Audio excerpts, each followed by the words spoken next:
Alright, time for a very late and very uninformed movie review. And this time, it's going to be Star Wars Episode 1, The Phantom Menace. Now, instead of going off for about 10 minutes on when was the last time I watched Star Wars and blah, blah, blah, blah, blah, let's get off the dashboard like a moron. I'm gonna look at him. Look at him there on the screen, just staring at you. I haven't seen any Star Wars movie since probably 2008 at the latest. Any movie besides a couple, random scenes you see. So that's what, 7 years? It's been at least 7 years since I've seen a Star Wars movie. It's been at least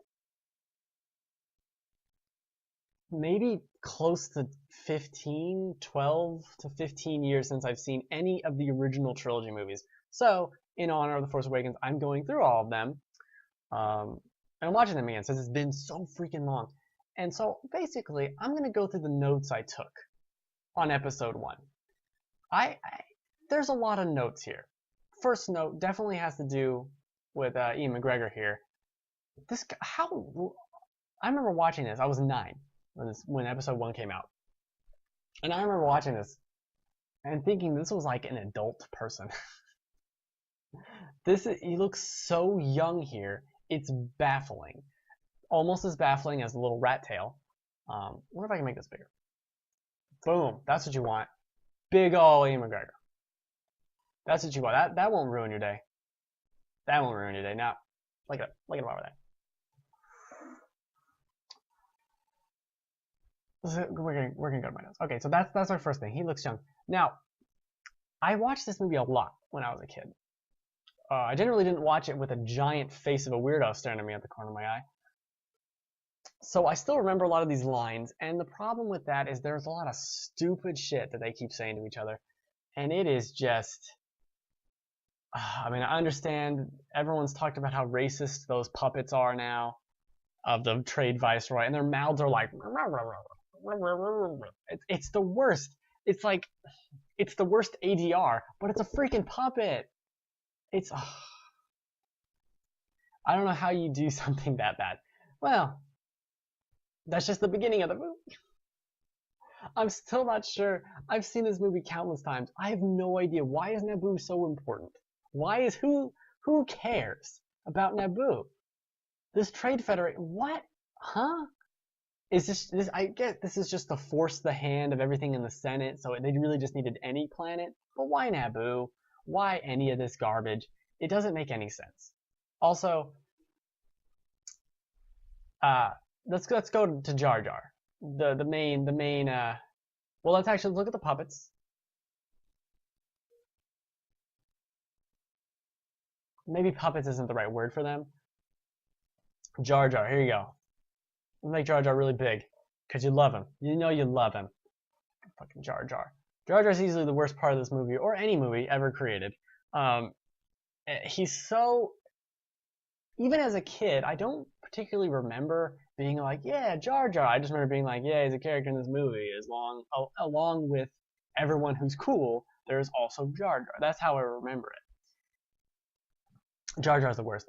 There's so many stupid little lines that Jar Jar says, and I'm skipping ahead, but it's like every other scene, there's Jar Jar, like the scene will take place, and it's like, there's a serious issue going on, okay, serious, and then they move off screen, and then it's Jar Jar, and he trips on something for no reason to end the scene, or he steps in poop for no reason. Why are you here? Stop being a nuisance. You have the power of the Force, and yet you can't tell this guy's a complete buffoon and is causing all kinds of trouble. I guess he did kind of help at the end of the movie, but just look at this dumb face. I can't. Let's well, I think I got another gif of him right here. Yeah, here you go. This perfectly sums up Jar Jar. The ability to speak does not make you intelligent. Now get out of here. That should have been all we've seen of Jar Jar. Also, Jar Jar CG really does not hold up at all. This movie shows its age, a lot more so than Episode 2. definitely shows its age. Also Oki Day. I completely forgot about Oki Day.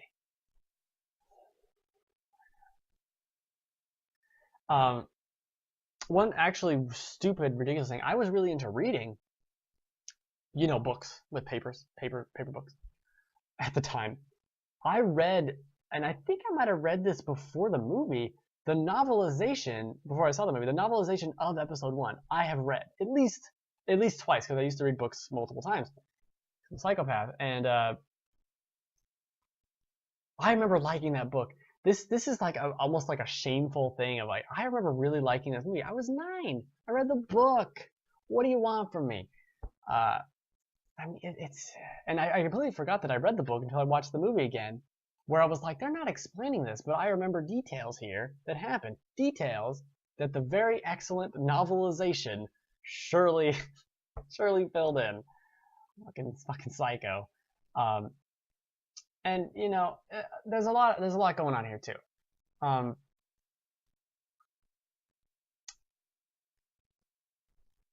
Actually the novelization did help, because there's like nothing.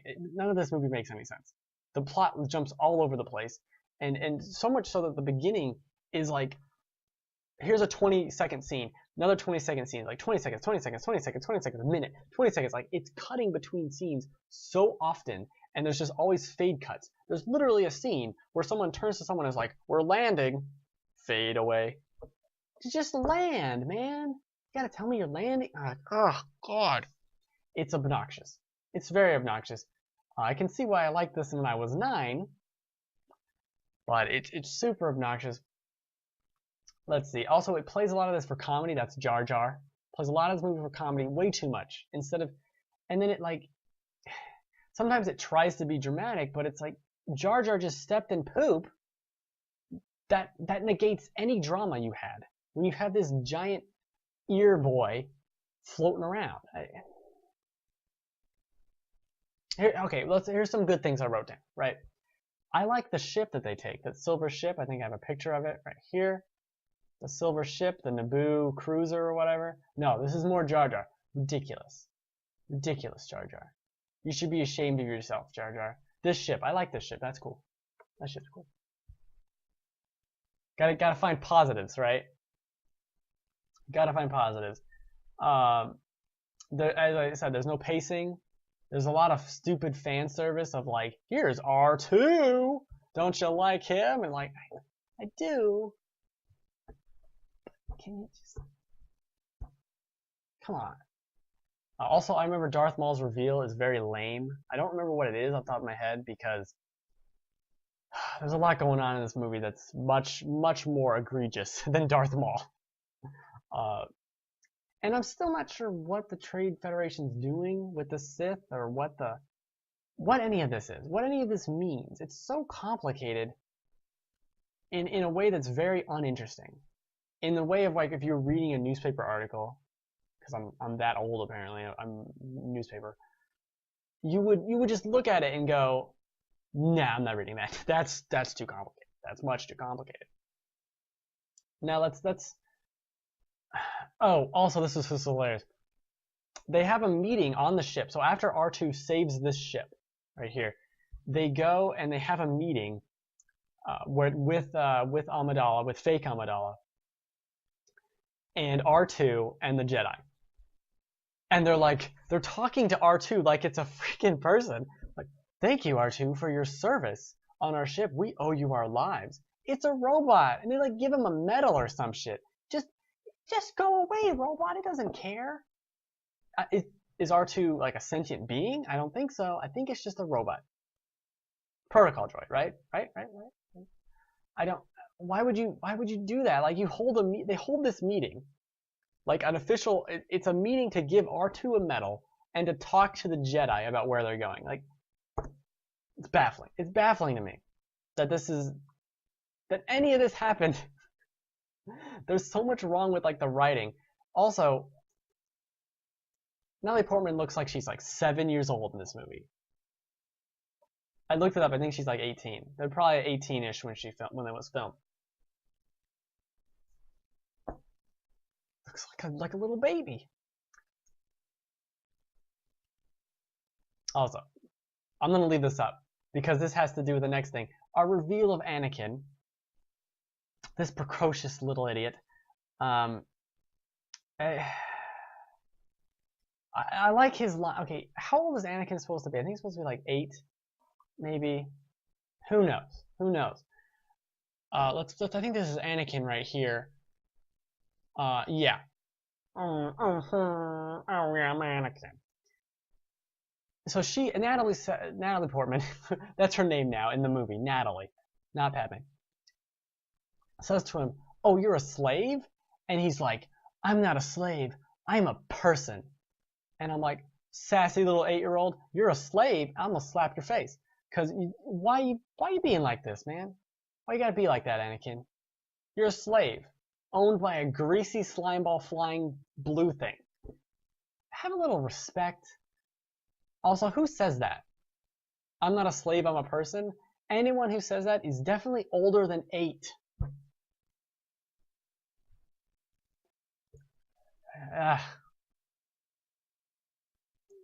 Ridiculous. Ridiculous. Let's see what else we got. And this kid, he does his best. But the writing of the entire movie is just kind of all over the place. The editing is all over the place. They really should have just casted someone older. There's no reason for him and Padme to be what appears like 8 years difference. It's just a weird, like I understand dating someone 8 years older than you or 8 years younger than you isn't that weird, but it is when you're their age. When you're 8 years old and you see someone in high school, they are another creature entirely. So it doesn't make any sense. Also, his first line to her is, "Are you an angel?" They've never had a... Also, speaking of slaves, why do slaves have their own houses on Tatooine? Where they apparently like have to go grocery shopping and they make their little oatmeal and apples or whatever? It doesn't make any sense. Why would you... They're like the nicest kept slaves in the entirety of anything. It doesn't make any sense. But we're going to get to another positive. I like pod racing. I think pod racing is really cool. I liked it then. I like it now. It's what, 15 minutes of the movie is just the pod race. And I'm totally cool with that. Totally cool with pod racing being a big thing in the movie. It doesn't make any sense though why Qui-Gon would risk everything, literally everything, on this kid you just met, who, yeah, sure, he's got a lot of midi-chlorians. Maybe we shouldn't risk everything on the kid, on his pod racer that he somehow built at 8 years old. I don't. It does. He finished building it the day before. Also, something I maybe I didn't notice at the time or didn't think about. Anakin was apparently born of some immaculate conception, that's like Mary in the biblical story. I don't know how I never knew that. But what does that even mean? Like, I always thought the line where it's like, "Oh, we didn't have a father," meant like he was just gone. There was no father. Also, there's like a minute scene here of Jar Jar getting his tongue numb. I hate it.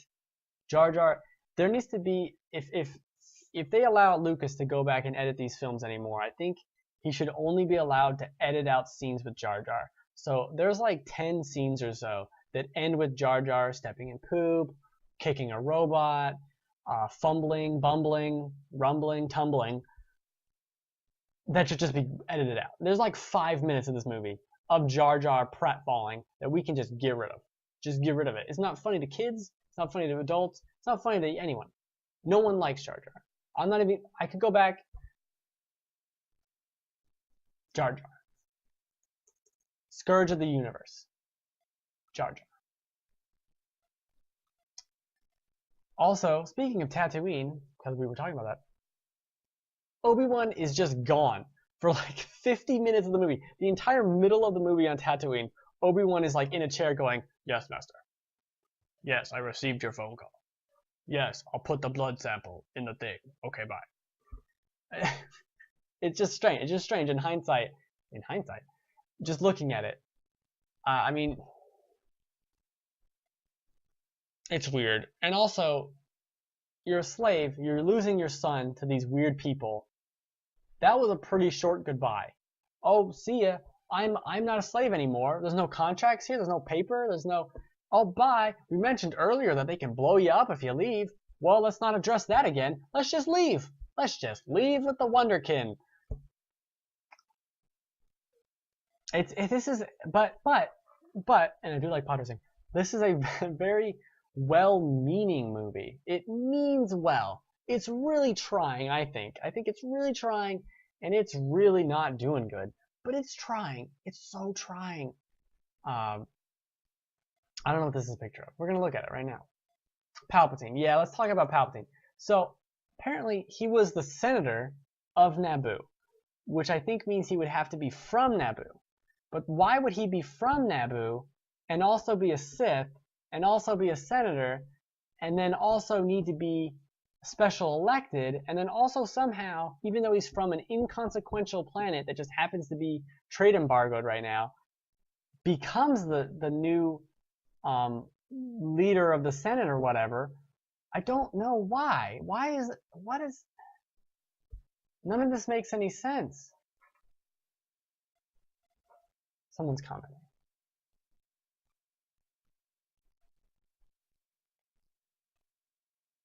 Why would I say I have a PS3? Yeah, I have a PS3. That does not explain why Palpatine makes no sense. Why is Nabu so important? Can we get to the bottom of that? That's what I want to know. The very bottom of that. Also, Darth Maul. Probably the best part of the movie, besides Podracing. Boop, boop. The fight with him, I think, is really good. I think Qui-Gon dies too quickly. It makes no sense.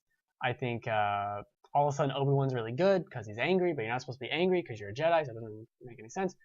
And he dies. Obviously, everyone's on the internet's talked about how Darth Maul should have not died and been one of the primary villains the entire time. And then the movie ends with an award ceremony that feels out of place and stupid and does not make sense to be there. They're trying to match so many story beats of Star Wars. They're like, okay, we got this scene at the beginning, a cold open in space, and then we got just a couple of lightsaber fights, and then we got they blow something up in space, and then we got an award ceremony. And like, can't you just make your own movie about Star Wars? And that's something I think Episode 2 actually does better, because Episode 1. It's better than I remember, or than I thought it was going to be. And I think it gets kind of a bad rap. Mainly because of Jar Jar, and he's just the worst. He's the worst.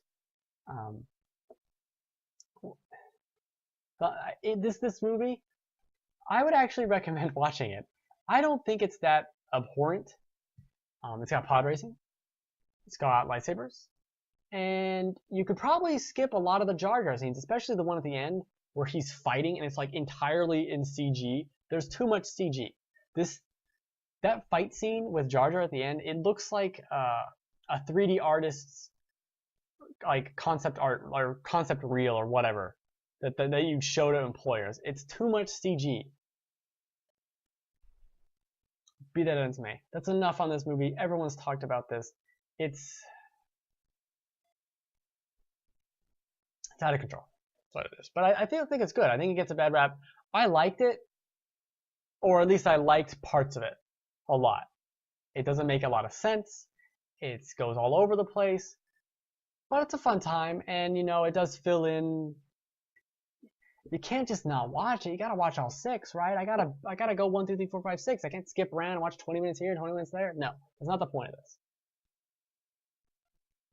Foolish. So thumb kind of up. That's what this movie gets. A thumb that's just kind of up.